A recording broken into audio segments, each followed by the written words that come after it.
Hello, everybody, and welcome back to the Inside Marketing series. We're back for another podcast today on this fun Friday morning. And today I'm joined by Will, who is the Global Head of Marketing at SourceFlow. Welcome, Will. Thank you very much for joining us. Hey Sophie, how's it going? Yeah, good, good. How are you? All right, yeah, I'm excited about having a Yeah. chat and all that sort of stuff. So yeah, I'm doing very well.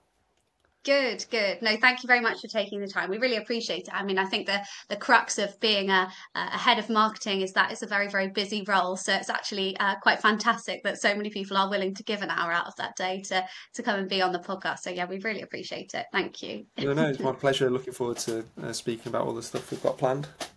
Yeah, absolutely, absolutely. Well, Will, I mean, normally best way to start with these sorts of things is I guess if you take us through your journey into marketing and as the podcast is named, Inside Marketing, kind of take us into what your career has looked like so far, how you got there, if it started out in a kind of quite standard way, or if you've kind of done a few things that have got you to where you are now. Take us through that journey, if you will. Yeah, sure. I mean, it's a long and winding road, that's for sure. Yeah. I didn't have a sort of traditional start in marketing. I didn't do a marketing degree. Um, and I came to marketing quite late actually. I was probably about 27, 28, something along those lines. Um, I was always really interested in Hmm. writing. I was quite a sort of booky sort of kid. I loved books and audio Yeah. books and stuff like that when I was really young. So I studied English and history, came out of uni and really struggled to kind of get a job in a sort of a writing sort of sphere. I didn't really have any vocational skills, I suppose. Yeah. So I was kind of, and I'd only ever worked in retail and hospitality as a young person, so I was really struggling. And I looked at a few of the jobs that I was interested in, and I was looking at journalism jobs and things like that. And I noticed a qualification called NCTJ, which is, and I don't Hmm. even know if a lot of marketers will have heard of it, but it's a newspaper journalism qualification. Okay. And I thought, yeah, I'll go for it. I'll try and get some skills by doing that. And honestly, Yeah. doing that was a real game changer for me. Really helped me Wow. sort of structure and write articles. It really helped me kind of pick out the headlines, not Hmm. just in news articles, but in products, in the stories that you tell about a company and Sure. things like that. So that really Mm. helped me. And then I went into working on local papers for a while. And Okay. that was really good, but kind of my age when I was starting out, there wasn't quite the level of digital media that there is now, but that was rapidly appearing.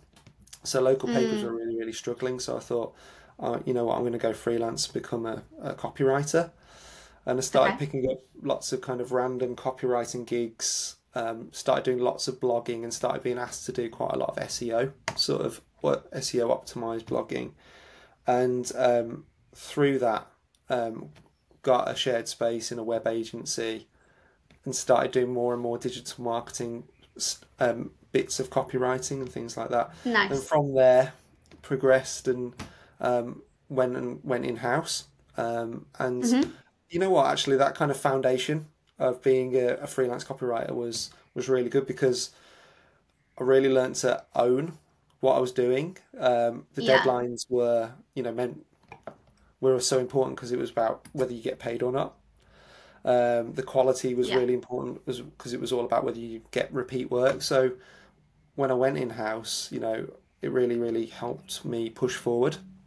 Um, and then for Yeah. kind of Yeah.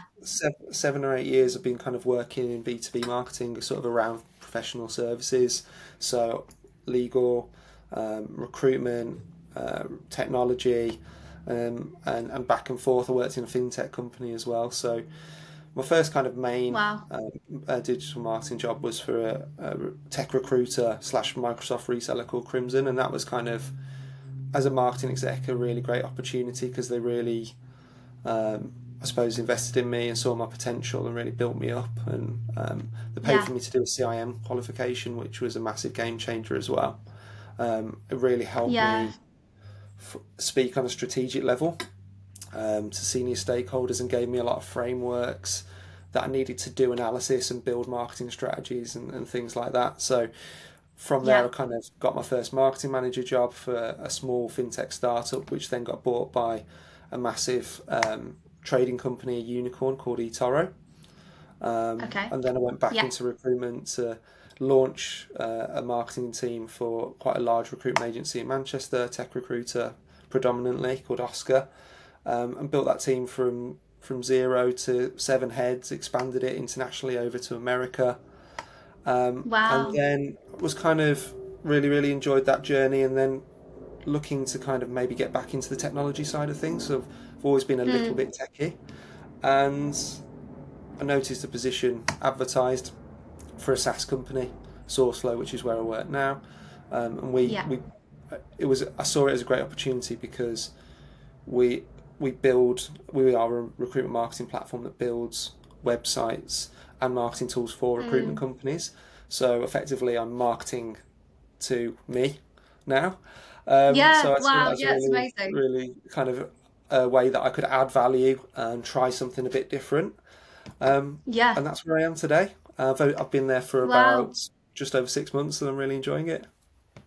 Oh wow. I mean, what an that's amazing journey. I mean, so many different kind of layers there, which have all kind of built up to give you that really broad spectrum of experience, I guess. And you sound like you've really developed expertise in a number of areas, kind of by niching down in certain kind of specific skills and kind of aspects of digital marketing at different times. And I think that's only going to be uber beneficial. And I think that point you raise about truly understanding now in your current role who you're selling to. I mean, that's a real winner, isn't it? Wouldn't we all love to be able to get inside the psyche of the people that we're trying to market to? So, I mean, do you find that a bit of a superpower, or kind of? I'm I interested to mean, know how that goes.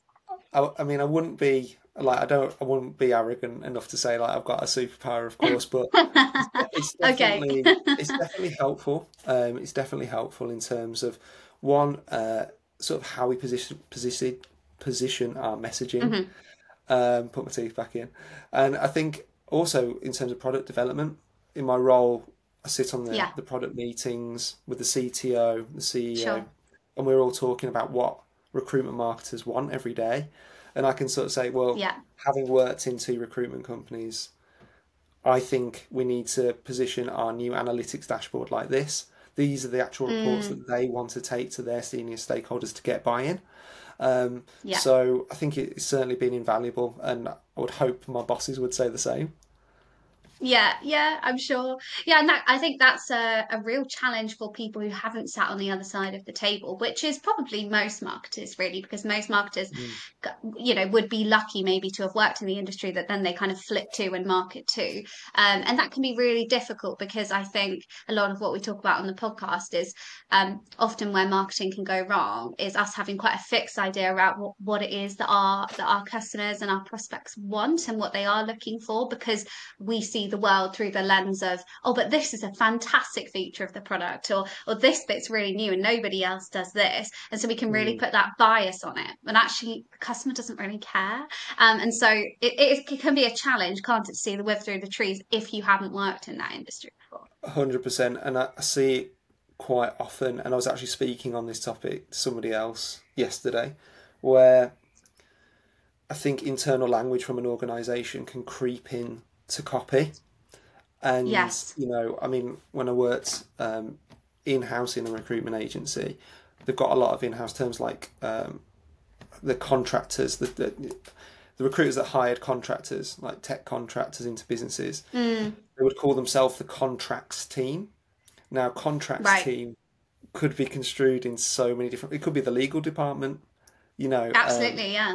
and the young marketing execs that I used to work with. I used to kind of talk to them about maybe don't refer to it like that with that specific word, because what you've got to think about is you're not trying to talk to them. You're trying to talk to contractors or people with a Yes. specific tech skill set. And Mm, similarly, the conversation I was having yesterday was about sales language creeping into an email cadence, and I was like, yes. your direction here is perfect, but they're not going to refer to it like that, and it's almost Yeah. too it becomes too salesy if you're using that lingo. So I think it's about Yeah. just removing the jargon and talking to people the way that you would speak to people conversationally, in my opinion, Yeah. through a Yeah, lot of absolutely. copywriting. Yeah. Yeah, that detachment, isn't it? And I guess, yeah, it is very interesting. And you do see that in sales emails and things like that, don't you? Where I think actually for me, the word that gets confused in marketing is literally the word content. I often think about that because content I've found in different organizations just means so many different things. And it's broad terms like that that really can cause confusion because content to somebody is blogs on the website, content to somebody else is the visual design content on the website, Yeah, social media, all these different things. And so I think it can, from one organization to another, things can really vary. So it's about really understanding what's the universal language or lexicon for the people we're speaking to. Like, what do their emails look like? How are they speaking to each other? What terminology are they using? And we've got to speak like that. It's almost a language skill, really, isn't it? yeah. I think when you go into different businesses, you're translating words that were used in one business into another business because in two different businesses the same word mean two different things, and even marketing Yeah, as a word, as a term, is used in so many different yeah, ways by different people. And I think, you yeah. know, with social media, everybody uses those platforms, and a lot of people think of that as purely as marketing, and there is obviously so much more to that. Mm. Same with the word brand. Like people talk about my brand, Oh, personal brand, totally. company Yeah, brand, and I think yeah. it's a very interchangeable word that I think you need when you're a marketer and you're communicating with that stakeholder. You really need to get to the bottom of what they're talking about because it might not be what you think it is. Yeah, yeah. Yeah, yeah. I think one of the best things that you can do as a marketer, or I guess in any role, but I think great marketers ask good questions and aren't afraid to keep asking questions to get to the bottom. And it's the 100%. same with things like that. When something's brought up, if you ever get that niggling feeling of I'm not quite sure what that means, but I'm going to not ask the question. It's kind of like the school classroom mentality, isn't it? I'm not going to ask the question because I'm embarrassed to not know the answer. Well, actually, the best marketers all start somewhere and are the ones I think that are brave enough to ask the questions and say, sorry, when you say marketing or when you say brand or when you say I don't know, let's focus on brand next quarter, what do you actually mean by that? What are we actually trying to Yeah, achieve there? And being in detective mode of understanding what's actually the objective there is the important thing, I guess. yeah, definitely. And I've seen it in a kind of a flipped version as well, where I used to work with a fantastic product marketer at eToro. He was really good. He was a British guy but lived in this like really swanky pad in LA. I was quite in awe of him because he had a really fantastic knowledge of the industry. Yeah, And when we were all having big sort of marketing product meetings, um, he would ask questions of the senior stakeholders that maybe didn't understand the products as well as he did to lead them to that point and to right. develop that understanding and make them think about the things they were asking. And I was just thinking his patience and use of language to engage Yes. stakeholders in that way was absolutely fantastic, and it's something that I would aspire to even now, definitely, and always try and Yeah. think about when I'm engaging with them because they haven't got Yeah. they haven't got the same experiences as you. They haven't used the same Yeah. tool as you. They don't understand how to use the systems that you use. So you've got to unpick that a bit more. Yeah. Absolutely. And one of the best ways to do that, as you say, is through questions, because then that kickstarts a process of almost self-discovery where instead of just going on transmit and saying information to people, like you say, when they see things differently, then they're coming at it with less experience, actually opening the question so that they in their brains start to, develop that understanding themselves, I think is a great and a very intelligent way of doing it. Yeah. Very interesting. I guess that leads me kind of, I mean, you talked about there somebody who you learn a lot from, and from a marketing leadership perspective, obviously that's really big on the podcast, what we're speaking about. Now you yourself kind of occupy that position in your current role. I'd be really interesting to explore that with you in terms of what you feel makes a good marketing leader now in 2024 and for the years to come. Like what is the essence of that, and maybe what do you try and achieve in your own role? Yeah, I think obviously everyone's got to kind of do it in their own way and lead in Mm, the way that they are comfortable with because I think a part of it is being authentic and being who you Yeah. are. But I think definitely the stakeholder engagement piece, you've got to understand your stakeholders, Yeah. internally, externally, your team, your customers. You've really got to make every effort to kind of relate to them, engage with them, understand them. Yeah. It's gonna be a massive win for you, a massive strength if you make the effort to do that. Mm, I think another thing is, really caring about outcomes, yeah. really, really wanting to achieve the company's goals through the marketing goals. And I think if you can have that focus, it leads on to kind of my next point is that it'll really drive you forward.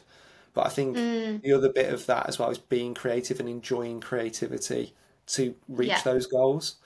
Because why are we doing this job otherwise? Yeah. You've got Yeah. to find a bit of a zest and a passion for what you're doing. And I think Mm. most marketers are creative in one way or another. Even Yeah. the ones that use a lot of data, a lot of metrics, and very maths focused. You can be so creative with what you're producing there. You know, Yes. in the industry I work in now, we do some content which is like producing calculators to assess marketing vendors, for Okay. Yeah. example, Yeah. because of the Yeah. services they provide. Um, Yeah. so that people value that kind of thing as well. So I think, Mm. yeah, creativity, stakeholder engagement. I think, and I think really caring and being Yeah. identifying the company as as something that you are part of. That it's your Mm. team, it's the team you support. Yeah. I'm very into sport, as it will probably spill out elsewhere in this conversation. But this is your team. This is what you're fighting for. It's not Yeah. just the marketing department; it's the company. And I think Yeah. you need to put that into your identity if you want to Mm. be a successful marketing leader. Because if you do Yeah. that, you're always going to strive for the best for the company in an objective way, I think. Yeah, yeah, I love that idea, and I think you're right. It is such a team sport, marketing, really, isn't it? In the way that it's evolved, it maybe previously it used to be a kind of single discipline when one person could cover everything off, but actually now we are stronger together for sure. I mean, there's so many areas that we need expertise in. It's really impossible for any one person to do all of those things. So yeah, I love that idea of kind of the passion and being involved in something. Often I'll refer to that as kind of being the brand champion. You've got to really Yeah, believe, you've got to be the champion to be able to market it successfully. If you're not, it shows. You don't really understand it. You don't really care. Sounds very dismissive, but you can tell the difference when there's something that isn't truly thought through or where someone isn't super attached to it. I think yeah. there's Look, yeah. I do understand people that just want to do their job, and Yeah. that is absolutely cool as well. But from a leadership position, I Yeah. think you need to care. Yeah. Um, if you You've don't got to care, inspire, haven't you? you're not going to be successful if you don't care, in my Yeah, opinion. yeah, yeah. And I guess then in terms of if we were looking at, I'm sure there was lots of people from all levels of marketing tuning in, junior starting out, kind of mid-level, and also people like yourselves at a more senior level. What would your advice be to the people who are sat at that middle stage at the moment, kind of thinking, oh, I'd love to be head of or chief marketer one day. I wonder what I need to get there. I mean, I imagine it's continuing with a lot of the things you've mentioned there, but what do you think people can do to stand out? I think. I mean, I've been asked this question. Obviously, I've worked with junior marketers anyway in the past Yeah, about developing their careers, and I had someone reach out to me on LinkedIn not too long ago and she literally asked me that question: How did you get to marketing director role? And I yeah, said I just asked, yeah, and she was just like, she was quite gobsmacked. yeah, And that's the way I read her messages anyway. And she was like, "What do you mean?" And I said, "Well, look, I think don't expect people just to give you a promotion or a pay rise. Um, they don't know what you're thinking if you don't tell yeah, them. They're not mind readers. They've got their own stuff going on. They may have 5 other teams, 10 other yeah, teams that they've got to look after as well. So, but you communicating that, you showing that you Mm. care, you showing that you want to work for this company and progress up the ladder means something. Yes, Um, absolutely. and if you know if there's scope for it within your company, they'll either say yes, let's like how do we make that happen now, Yeah. or if they're like right, I want to work with you on that, they'll say okay, let's put together some tangible steps for you to get there. Mm. Let's make Mm. a progression plan with objectives Mm. you've got to achieve in it. And if you Mm. achieve those objectives, we're going to make that happen for you. Yeah, absolutely. And Yeah. that's something that I would 100% recommend. Mm. Um, just and the person I was speaking to, you're going to be able to provide better context on this, was a woman, and she said, I don't know if I've communicated that because it's a man versus woman thing." And I was Interesting. like, I Mm. mean, I can't tell you either way, Yeah. unfortunately, Mm. but I read about it quite a bit afterwards, and it seems to be a common theme that I hear women are less likely to apply for jobs if they don't meet every single criteria. And Yeah, I've heard that as well. I'd say just go for it. Yeah. You have got nothing to lose. If you want to progress, why not ask? If they say Yeah, no, you can leave and you can find absolutely. a company that will put you on that trajectory. But Mm. yeah, definitely say what you want to achieve. That when I grew out the US team in America for Oscar, the US marketing team, the lad we had a personal progression plan meeting, and he Hmm. came in and he said, "Will, I would really love to relocate to America, and I know Yeah. you want to build out the team there." And I was like, "That'd be fantastic because you've worked Yeah. with me really, really closely." Yeah. And he wanted to have a job title change as well. And I was like, "Right, if you deliver these things, we're going to make this happen for you." Yeah. Obviously, it didn't happen in a 2 minute sentence like that. It was like, Sure. "Look, I said, listen, I'm really keen to make that happen as well. Let me go and Mm. take it to the CEO and see if we can make that happen because there's a huge investment in terms of getting a visa for him, helping Hmm. him to relocate, all that sort of Yeah. stuff." But we were able to make that happen. It's something I was really pleased Oh, to do. fantastic. Yeah, Yeah. But such a good point you make that, and it's so simple, but it's so true that you wouldn't have known that unless he brought it to you.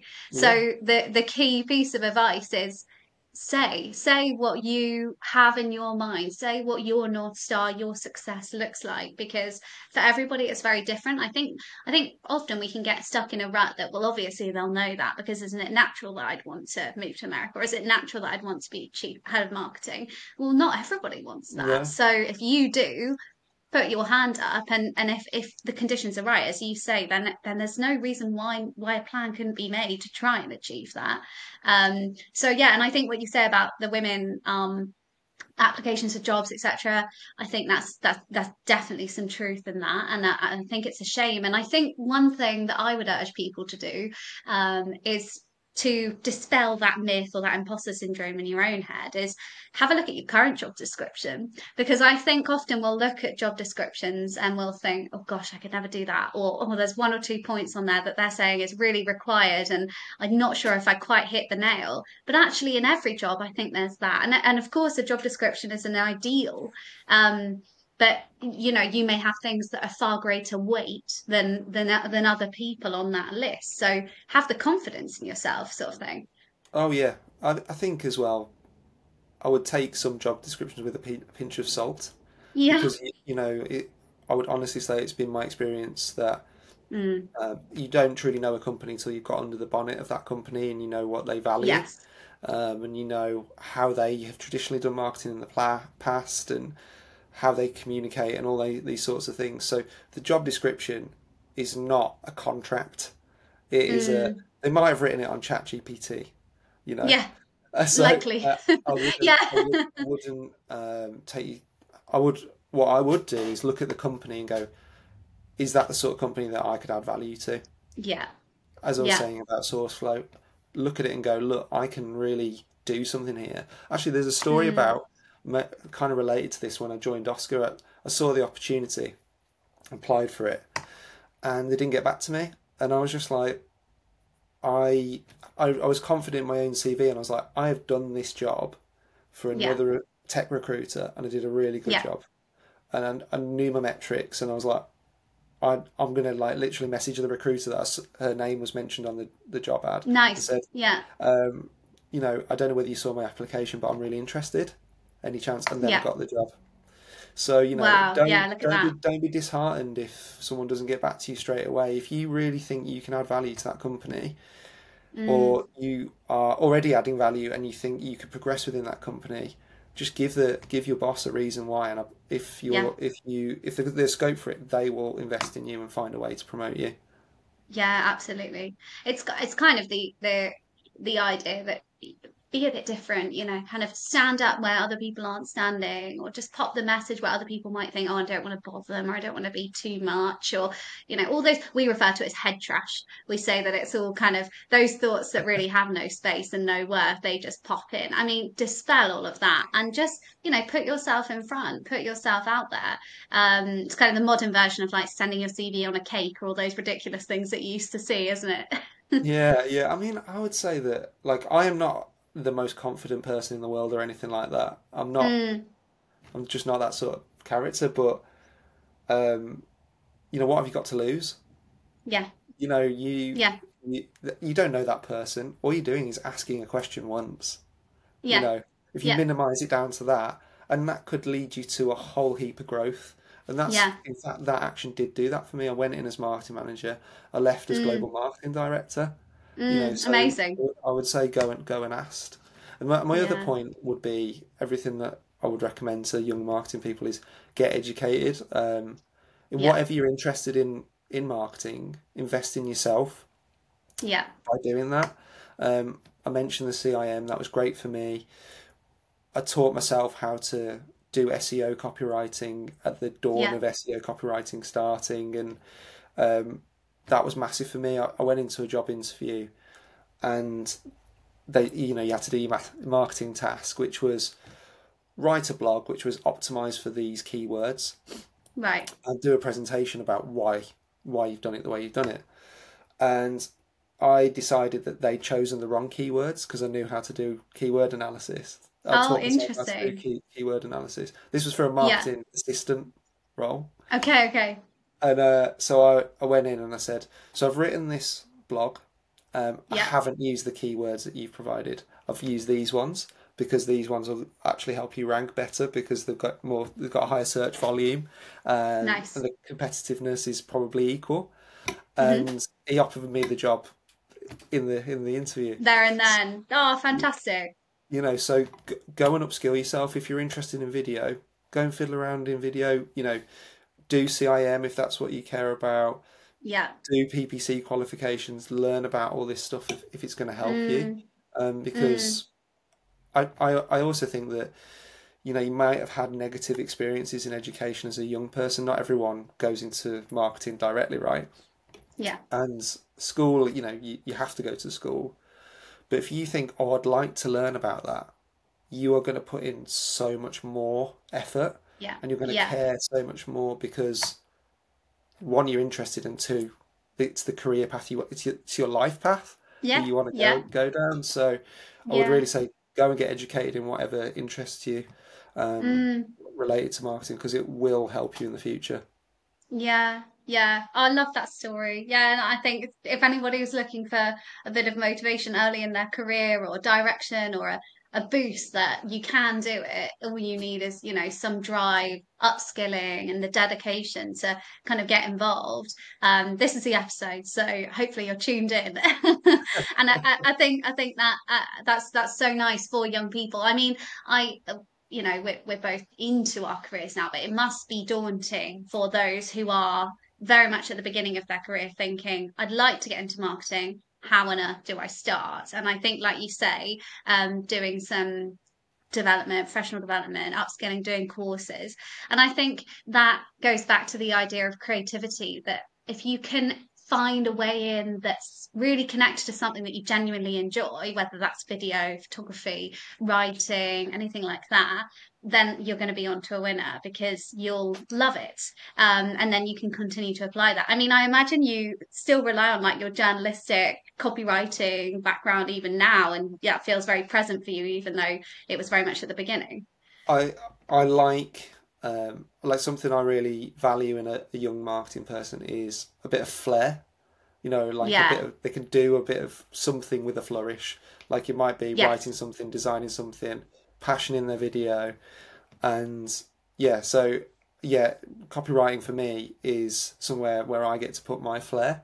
I can put a bit of passion into it. I can play with words and things like that. So yeah, it's still very present for me today. Even when I'm presenting, pitching to a CEO of a massive company, I've done that before.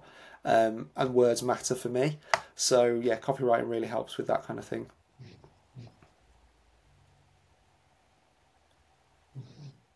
Oh, I lost you. That's fine. We can continue. Sure. Sorry about that. I think the internet's sort of having a little No, meltdown. no, all good, all good. Yeah, sorry, you were saying, if you don't mind going back, just you were saying somebody who's got a bit of flourish, like if they can do something that's a little bit different, a little bit quirky, you think that that can then be kind of nurtured and kind of grown out. Yeah, yeah. If that's their passion, and if you want to look, the world of marketing is very noisy, especially on Yeah. social media. So in the industry I work in the recruitment industry, everyone is on LinkedIn all the time. How are you going to Yes. stand out? You've got to do your designs have got to pop. Your messages have got to be really, really vibrant. Yeah. Um, and you know, if you can sprinkle that stardust over a piece of copy or a piece of visual content, you're going to go Mm. a long way because you will always sprinkle it in whatever you're doing. Yes. So I Yeah. do always try and look for that. Like Mm. marketers with a big personality can go a long way, I think. Yes. Yeah, because that seeps out into everything, doesn't it? And I'm sure we're both sort of thinking of people on LinkedIn or creators that we see that do just have that something. They have that thread that goes through all their posts, and there's something about it that's just different to how everybody sounds, and it does make them more memorable. I guess the difficult thing for that is how does somebody who feels like they don't have that acquire that? But I guess it's just by kind of immersing themselves with people who are doing that, who are breaking the mold a little bit and being a bit different Mm. and finding that. I don't know how you would find that within yourself.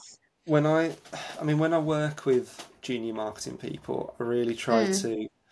I do like an exercise, a strengths finding exercise. With Okay, this, nice.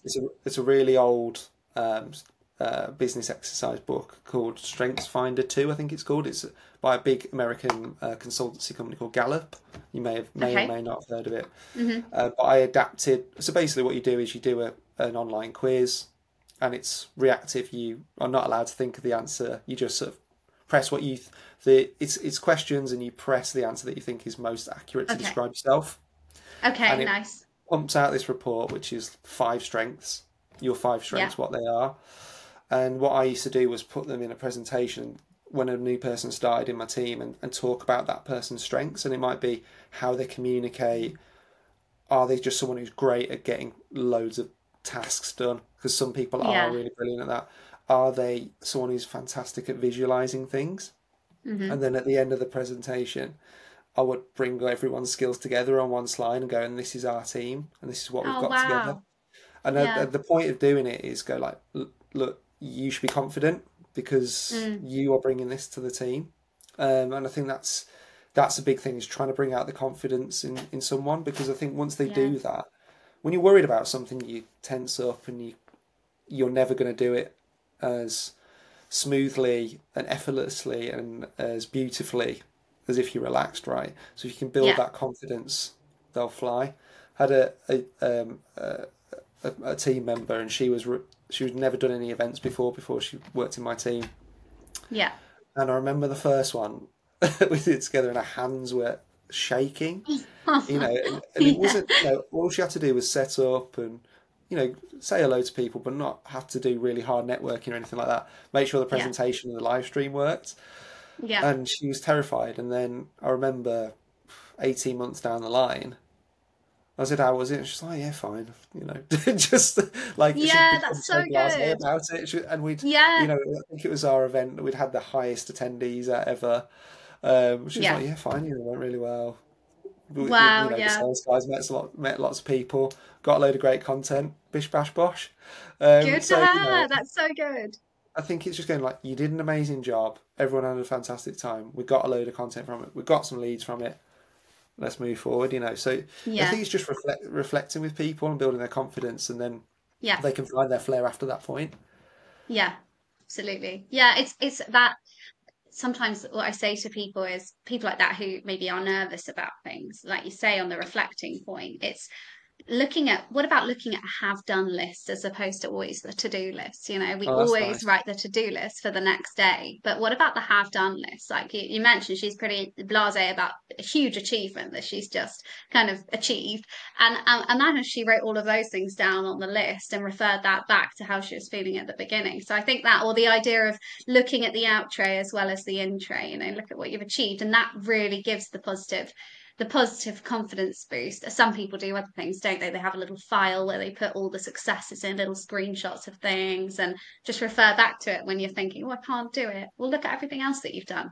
So I Yeah, think it's yeah. I nice. mean, I was quite fortunate when I started out where worked for a company where I had a bonus scheme, Okay. and each month it was a quarterly bonus scheme, but each month we'd reflect on how we were progressing towards the Hmm. quarterly bonus, and that was really great for me because all your metrics are there. You know, I've delivered 5 blog posts, did an Yeah. event, 50 people came, the web traffic was the right level, or it went up Yeah. or went down, and I know I also had I added an extra row for my team, which was just ad hoc projects that just get thrown at you because right, we work in marketing, yeah, Yeah. and it's just like not only did you deliver the planned project that I asked you to do, you did 4 other things, Yeah. you know, that you Yeah. weren't expecting to do, and then it was a point system as well, so then it worked towards a level of bonus, if you see what I mean. Okay.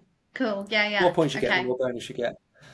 Yeah. So not only do you see everything you've achieved, you get rewarded for what you've achieved. Yeah. And I Yeah. think having that reflection every month is a really powerful tool. Yeah, definitely, definitely. And a great boost moment for the team to all sit around and talk about that. And I think that's something that a lot of companies and marketing teams should probably do a lot better. Like you say, we're dealing with so many things coming down the conveyor belt every single day. Great to just sit back and go, guys, by the way, we did a really good job this month. Well Yeah. done. Well, I took something actually from the sales team, which is the Mm. gong, the sales gong. Oh, yeah, yeah, yeah. Or And the they're like, bell. right. I was like, I was telling the guys a story about it. So they bought me a gong for Oh, Christmas nice. as my secret Nice. Santa. And then every time they finished the project, I made them bang it in the office. Yeah, And it's that's like, so you know, good. you've done something here. You've achieved that. You've done it for this company. They Yeah, might not fully understand everything that you're doing, but if it's like even if it's just like a template for a brochure that the yeah, sales team use in a meeting, yeah, that's helped them. yeah, And you spent yeah. hours doing that. You've got the content together. You've interviewed people. You've designed it. Bang the gong. Bang the gong. Yeah. That's such a nice message to take away. Like, what can you as a listener bang the gong for this week, this month, Yeah. tomorrow, next week? Like, think about the successes, think about what's going well, because that's what spurs you on. Yeah, love that idea. Do you still have the gong now? You know what? I don't know where the gong is. I actually don't. It must have left it with the team. God, I can't believe that. Oh, I'll do left sort as of your legacy. me and my partner actually, kind of a personal note, do a similar thing, which is I don't know if you've seen this, is like memory corks. Whenever we Yes. Okay. celebrate something, we'll like have a bottle of Yes. bubbly. You know, I would. It's not champagne. I'm not particularly posh, but we'll have like some prosecco or something and celebrate that thing that happened. On the cork, we'll write, got the job, new house, Nice. da da da da. Yeah. Put a coin in it, and we put it on the side on a shelf. We just got a big Oh, long line of them. nice. And again, it's like, look at those. What's this one from? Look at all the things Yeah. that we celebrated. It's Yeah. not celebrate Absolutely. everything that you win. I think you should do Yeah. that. Definitely, it's gratitude, really, isn't it? And kind of being appreciative, and then letting that kind of motivate you forward. So, yeah, no, love that. I do similar. But no, I mean, wow, so much like to take away in terms of inspiration for people in all levels of their marketing career, really. And I think just having the confidence, having the bravery, and not necessarily confidence, because I really understand your point that everyone has different levels of natural confidence. You don't necessarily need to be a confident person to succeed. But if you've got that drive, that creativity, what's the worst that could happen? What's the worst that could happen? if you can dream it, make that first step, say what you're looking for, say what you'd be really interested in achieving. And you never know, it might not happen, but it also might. And if you keep it in here, it's definitely not going to. So yeah, I think Well, that's super it inspiring. happened. It happened for me. It's happened for Yeah, me. and It's it happened happened for for you, loads of yeah. other people. So, Yeah, you know, there's proof in it. yeah. Yeah, definitely. Well, to end the episode, I always like to ask, and we've talked a lot about marketing, obviously, as is the name of the podcast. If it hadn't been marketing for you, I know you alluded to sports and being a sports fan. Oh If it yeah. hadn't been marketing, what do you think it would have been? Where do you think you would have ended up career-wise? I think God knows when I was younger. I'm not Yeah, sure. I think I was always interested in writing, as I said, but I think yeah, that now I'm probably more interested in psychology. I think that is a big yes, part of okay, marketing anyway, and it's a big yeah, part yeah, of people development, which you could probably see hmm I'm very passionate about. So yes, maybe some kind of therapist or psychologist or something like that. I've actually done hmm sort of entry level qualifications in that Oh, as okay, well, just yeah, to, interesting. just off my own back, something that I'm interested in. So Yeah, yeah, maybe something like that. yeah, wow. Yeah, yeah. Well, there we go. I mean, yeah, and I think the link there is huge and only going to be beneficial to a marketing career. But I mean, that's all fascinating, that world, isn't it? The percentage at which we actually understand what's going on in here. Um, there's so much untapped potential for marketing, but also just for our own like self-awareness. So I think those Yeah, sorts of courses are great to do. yeah, absolutely, and kind of understanding how to communicate with people, and Yeah. and a big part of being a therapist is drawing out Mm. solution, helping the person themselves draw out a solution that's right for them. Yeah. And Self-discovery. Yeah. that is a massive thing in marketing as well, Yeah. because you know in there's going to be times where you've got no one to help you find a solution. Mm. You need to be Mm. adaptable, and Mm. you need to be able to find solutions creatively. And Yeah. I think being able to reflect yourself or speak to someone just to bounce ideas off and then come up with a solution yourself is so Mm. important and rewarding. And there's something about that there as well. Yeah. Yeah, definitely. Oh, well, I think, everything that you bring to marketing leadership sounds so positive, and I think hopefully there's some other listeners who have picked up some little nuggets there of things that they can take away, both in terms of like really practical things, but also just kind of a mindset of how you run your team. So yeah, I mean that's been really, really interesting and helpful. So thank you, Will, for joining us. I'm going to end the episode here. Sadly, we could talk for a lot longer, I think, about all these topics. Might have to do a part two. Yeah, But absolutely. It was a real pleasure. Thanks, Sophie. yeah, no, likewise. Have a lovely weekend. And yes, we'll catch up soon. Thanks, Will. All right, speak to you again soon. Bye. Bye. Bye.